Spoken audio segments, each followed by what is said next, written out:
Hi, everybody. Welcome to Art Appreciation. I'm Scott Trent. Actually, I'll sign off on all correspondence as Dr. Trent. I received my PhD from University of Texas at Dallas in the Emerging Media and Communications Department within the Arts and Technology School, and I am a metal artist, fine artist for the past 20 years. Metal is my medium, although anything sculptural is my preference. I've been teaching art appreciation now for almost 10 years, and been at Tarrant County College for the past 8 years. So I'm currently on faculty. I have office, which doesn't matter anymore. And we're kind of in unusual times. I've been teaching art appreciation online for a number of years, but this is actually the first semester that I'll be teaching this particular course online. And so if you're finding some mistakes or things that don't seem that they're running that smoothly, it's because I'm making this up as I go along. I'm putting it online, transferring it from the classroom curriculum to online curriculum day by day.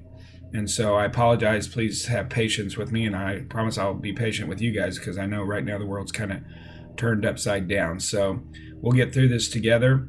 Hopefully everything that I put up is self-explanatory, but if it's not, be sure to reach out to me. I will be holding virtual office hours, which basically just means if you email me, I should respond to you instantly. If you really need to, you're more than welcome to call me, but that's not the best way for me to communicate. And I guess when I say call, as an old person, that also could be text. You should have my contact information in the syllabus. This course is a little bit different than the normal art appreciations, and that is that we're focusing on the conversation around STEM to STEAM. And what that means is STEM is the science, technology, engineering, and math, and it's what's been emphasized now for the past decade, actually, of how as the United States is falling behind in the world as far as their scientists and engineers and technicians, that we need to emphasize them more because they're very important, which I agree 100%. They are absolutely important. But then the designer and the artist and the fine arts and the humanities yell, hey, what about the arts? And so that's where this conversation starts, and it's called STEM to STEAM. And so they're talking about introducing the arts back into those disciplines as funding's being cut and the emphasis is away from there. And you guys understand this completely because you're in an art appreciation class that is an elective, but it's a requirement for all disciplines. So my goal is to talk about what arts we are talking about and how it applies to you, whether you're a nursing student, an engineer, mathematician, it doesn't matter. The arts are important. And so this class is to identify that. And then the last thing I'll say about that is when I talk about arts, I'll be emphasizing innovation and how the arts and the creative process for purposes of a scientist or a mechanic or an engineer is actually innovation. So that's what we'll be focusing on. So I don't want this video to go too long. It's already gone longer than it needs to.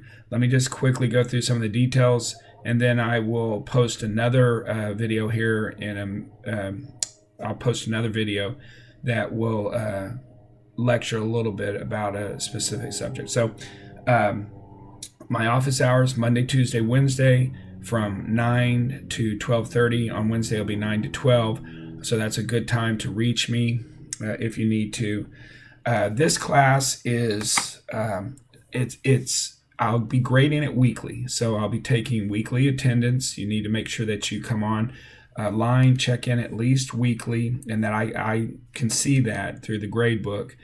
And then also I will be giving you different assignments weekly. So I would strongly encourage you to stay up with those. But here's the deal. The course is self-paced from the way that I look at it.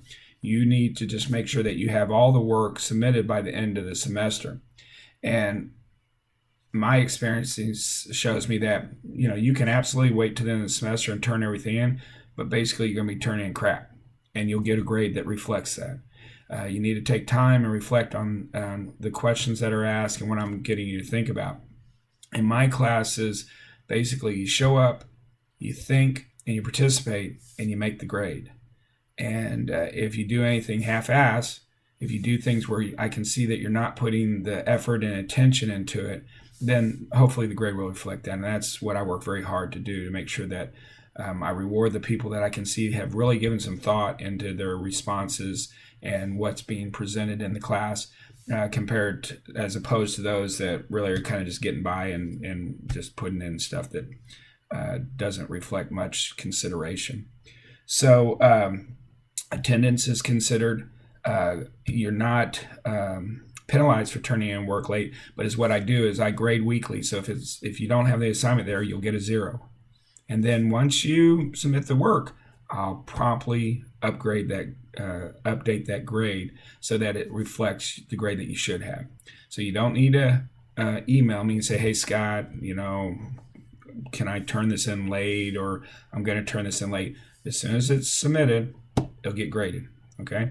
Another just random thing, and I'm sure I'll have to put this in an announcement a couple times, is that Blackboard gradebook's a little bit quirky. And sometimes you'll put in the correct answer and I'll say it's the wrong answer. Sometimes you'll put in, submit something and it'll still show a 0. Sometimes I'll update the grade, it'll still show a 0. So please, I encourage you to email me and say, hey, Scott, I did this work. Can you check and make sure, because it's showing a 0? And if it is showing a 0, it's your responsibility to make sure that it's the correct grade. So email me and let me know that. There's a workbook that complements this course that's online. I don't think at this point anyone's going to want to purchase. You can get it at the bookstore on the South Campus, but it's absolutely not necessary. You got a digital copy, and the link is in the announcements, and it's also in the lesson plans. 150 words. This is something very important to me, especially for an online course, and that is that whenever I ask you to consider something or answer a question, I want you to use at least 150 words. And the reason why is because that at least forces you to think. It's the only reason. And it's an arbitrary number, doesn't mean anything, doesn't mean that you're really going to think. But at least if you have to write for 150 words, I know you're going to sit in front of the typewriter, in front of the screen, and type out something, as opposed to yes, no, I don't know, I think so, that's a great response, or whatever you might put. So if I ever don't give you full credit, it's because your answer wasn't robust enough, it wasn't thorough enough, it wasn't thought out enough. And one of the ways you do that is make sure that it's 150 words. Someone's already emailed me and said, well, how do I know what 150 words is? Okay, so go to Word document, type in something, type in anything, type in a love letter to your mother, and then count the words. There's a way that you can review it and count the words. And when you get to 150 words, you'll see it. It's basically 2, 3, maybe 4 sentences. It looks a certain way, it feels a certain way, and you'll get where you recognize that. If you're not sure, copy and paste and check it in Word. I don't count every paper that comes through to make sure it's 150 words, but at this point I can tell. And I also can tell if the response is not well thought out, that it's probably not going to be 150 words. And 150 of blah, blah, blah, blah would get a few points, but it certainly wouldn't get the A that maybe you're looking for.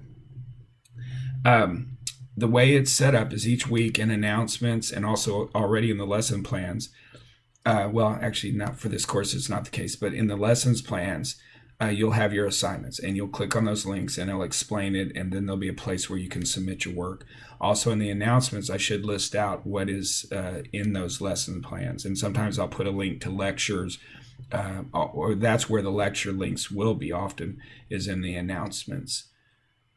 I'll tell you what, let me start another video here in a second, just so you guys can take a break, go do whatever you're going to do, and I will go through the assignments for the for this week, But I want to tell you that I'm glad you're in this course. If you come in with an open mind and just listen to what I'm trying to teach you, this is what um, I think is important, and I think it'll value you from a lot of different perspectives. But this course is designed to interest and apply to all different disciplines, and it's what this art appreciation class is about: to understand the creative process and art that has been created in the past and art that will be created in the future, and how that creative, innovative process applies to you. So I look forward to the course. It's going to be a little bit unique, but everything's kind of upside down right now. So I hope you're being safe and healthy out there, and I will see you online.